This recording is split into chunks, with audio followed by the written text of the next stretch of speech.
បើយើងនិយាយទៅដល់បន្លែដែលវាសុវត្ថិភាពចំពោះ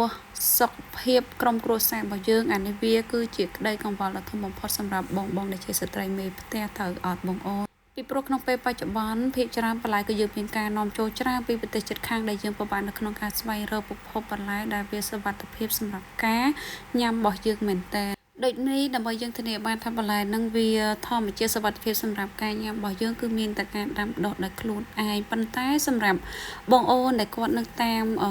ទីជនបទស្រុកស្រែចម្ការនឹងយើងមានដីធ្លាធំទូលាយអាចដាំដុះបានដោយខាងគ្រួសារខ្ញុំអញ្ចឹងតែសម្រាប់បងអូននៅភ្នំពេញ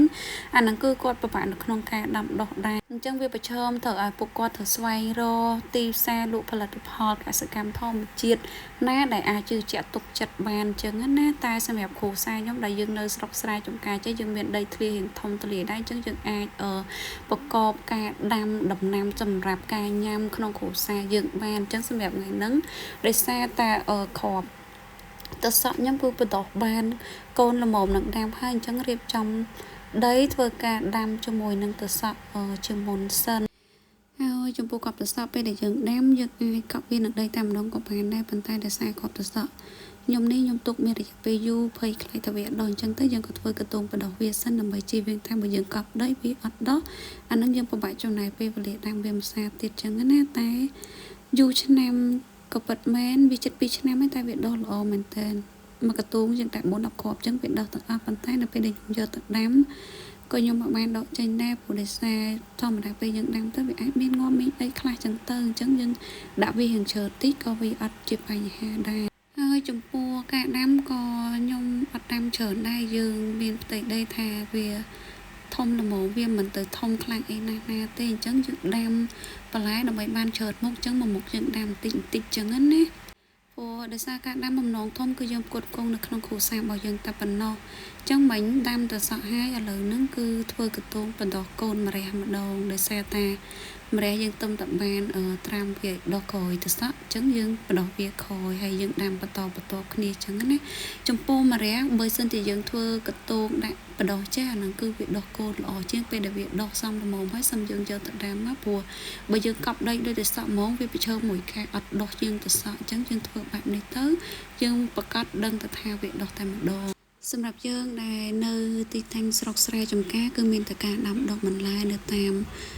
ដីវាផ្ទះយើងដែរទំនេរហ្នឹងហើយដែលវាជួយកាត់បន្ថយទៅលើការចំណាយបានមួយកម្រិតចឹងណាហើយអ្វីដែលយើងទទួលបានលើសពីការកាត់បន្ថយការចំណាយគឺសុវត្ថិភាពនៅក្នុងការញ៉ាំតែម្ដងចឹងមួយមុខគឺគ្រួសារខ្ញុំដាំបន្តិចទៅមុខខ្លះក៏យើងដាំបានខ្លះក៏យើងដាំបានតែយើងចេះតែព្យាយាមដាំតិចតួចមានដំណាំហូបផ្លែបន្លែ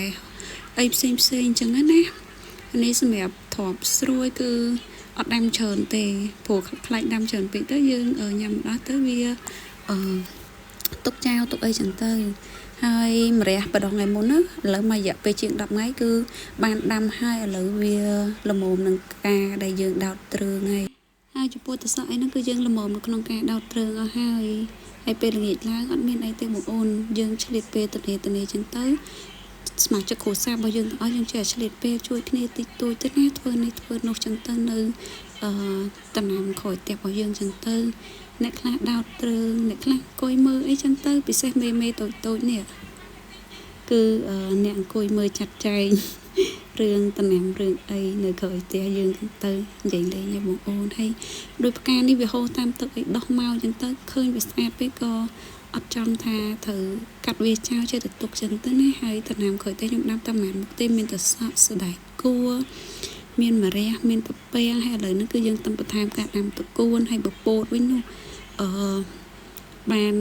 ល្អច្រើនហើយនេះយើងអត់ជាប្រើជីអីទេបងអូន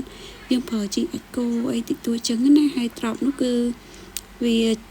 ចេញផ្កាហើយចិត្តល្មមនឹងផ្លែហើយគេលបងនេះខ្ញុំមានដាំពពាយដាំអីចឹងទៅហើយយើងមានរៀបចំដាំស្ពៃដើម្បីបន្ថែមទៀតមានម្រះព្រឹសមានជីមានអំពៅមានអីច្រើនដែល